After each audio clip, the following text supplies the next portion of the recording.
大家好，我是牛奶。接上集讲到，净莲妖火几乎团灭萧炎一行人，危机时刻，陨落多年的净莲妖圣竟然在萧炎身上显现，缓缓睁开双眼，萧炎原本漆黑的双瞳已经变成了乳白色，其目光扫过之处，即便是强如魂魔老人，都是忍不住的想要匍匐膜拜。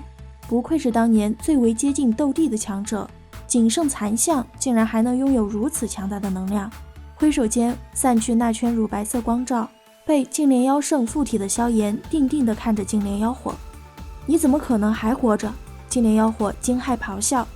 数千年的封印，看来依旧未能磨平你心中的暴力。萧炎看着他淡淡的道。说起封印，净莲妖火怒喷净莲妖圣，忘恩负义，过河拆桥，卸磨杀驴，活该他最后被反噬而死。注视着净莲妖火，萧炎缓缓摇头，表示净莲妖火变成如今的模样，自己有很大责任。但净莲妖火这样的状态绝不能够离开妖火空间。见净莲妖圣死了都不放过他，净莲妖火更愤怒了，操控着大阵就朝着萧炎攻去。不过一道残像也敢这般狂妄，你还真当自己是当年叱咤风云的净莲妖圣？哼，这大阵可是当年你亲自所设，今日便让你也尝尝他的厉害，给我练！随着净莲妖火的一声怒喝，两道蕴含着毁灭力量的光柱闪电般的朝着萧炎所在射去。不同于场中之人惨白着一张脸，萧炎望着那带着毁灭气息的光柱，缓缓抬手，轻轻一点，道：定。距离众人前后不到5丈距离的地方，两道光柱竟然真的停了下来。炼天古阵是由我所创，要论对它的参悟程度，你不如我。望着天空上的净莲妖火，萧炎淡笑道。随后净莲妖火就惊恐地发现，他对大阵的掌控权正在逐渐消失。净莲妖圣，我跟你拼了！彻底失去对炼天古阵的控制权后，净莲妖火瞬间红了眼睛。数千年的枯燥生活，他早已无比厌烦。若是任由净莲妖圣重新掌控大阵，他绝对难逃再次被封印的下场。妖火灭世，净莲妖火彻底疯狂，砰地将身体炸开，他化为滔天的火焰，似是要焚化了整个天地。净莲妖火将本体力量催发至极致，场中的半圣强者连惨叫的机会都没有，便化为了飞灰。亲眼目睹这一幕的众人都觉得手脚一阵冰凉。净莲妖火焚化了这里的所有能量，他们抵御高温消耗的斗气长期得不到补充，最后的结局只有死。众人心中恐慌不已的时候，萧炎袖袍一挥，就利用大阵打开了一条空间通道。萧炎让众人快走，因为净莲妖火一旦爆炸开来，场中将无人生还。魂灭生等人闻言，头也不回的就跑了。薰儿看着萧炎的肉体，很是担心，他不想将萧炎哥哥一个人丢在这里，他感觉得到萧炎需要他。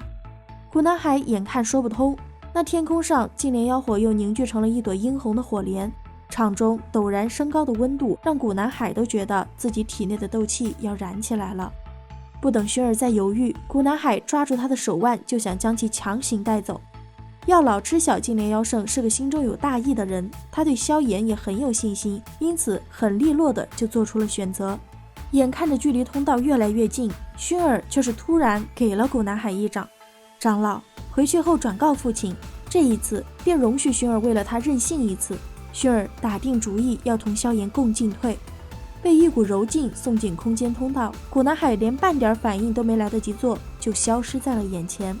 位于后方的药老见状，苦笑着叹息，嘱咐薰儿照顾好萧炎，他会等着他们一起出来后也掠进了空间通道。转过身，金色的火焰缓缓包裹住薰儿。薰儿望着远处那负手而立的身影，轻声道：萧炎哥哥，这一次薰儿会陪着你。有金地焚天炎的守护，薰儿体内斗气并未出现自然现象，只是有些热罢了。此时旋转着的火莲已经化为了白色，只不过其花瓣上布满着细小的红色脉络，就如同人体血管一样。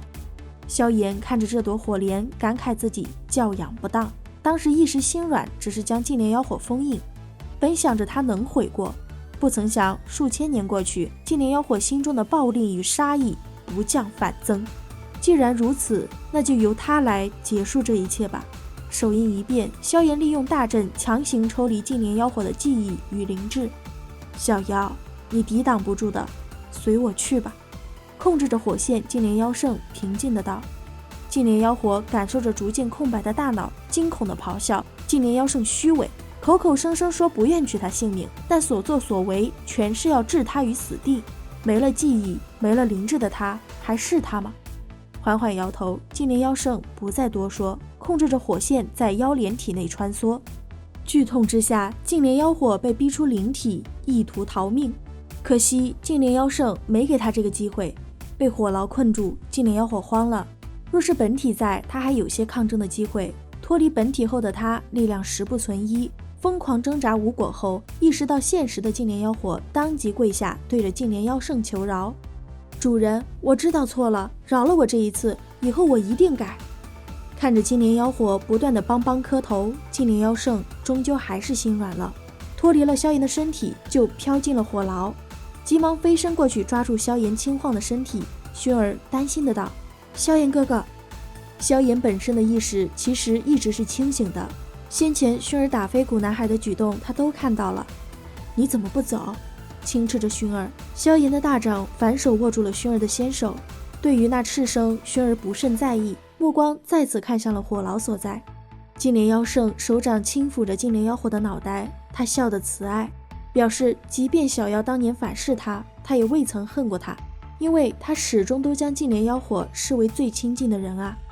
可净莲妖火却不是这么想的，猛地抬头，净莲妖火令浑身血雾骤然炸开，瞬间就将净莲妖圣全身包裹。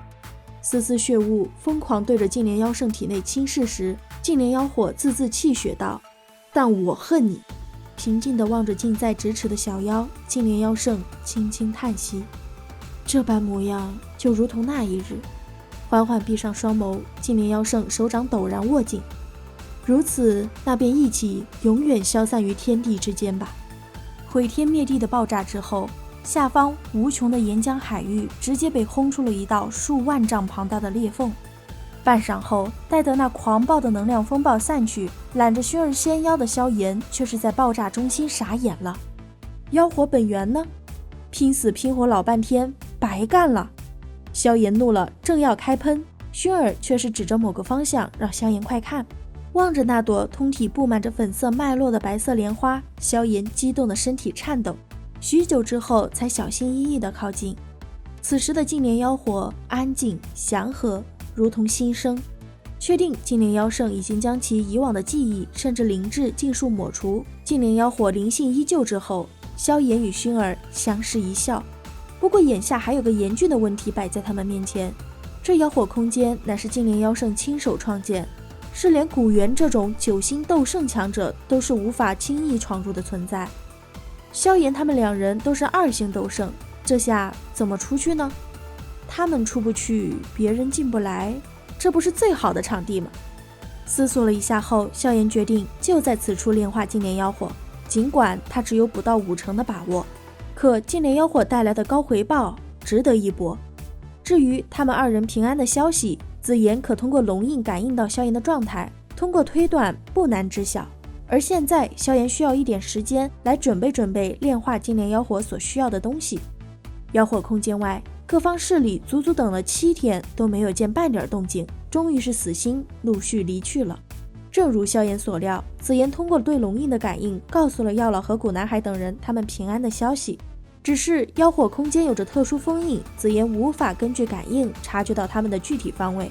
稍稍放心的古男孩一行人决定回去复命，将小姐的选择和现在的处境告诉族中。药老承诺，如有消息定会第一时间告诉古族。好了，本期分享就到此结束喽。视频呢看到这里啦，给牛奶点个赞吧。订阅了的朋友记得开启小铃铛哟，这样就不会错过牛奶的更新啦。感谢您的耐心观看，拜拜，下期再见。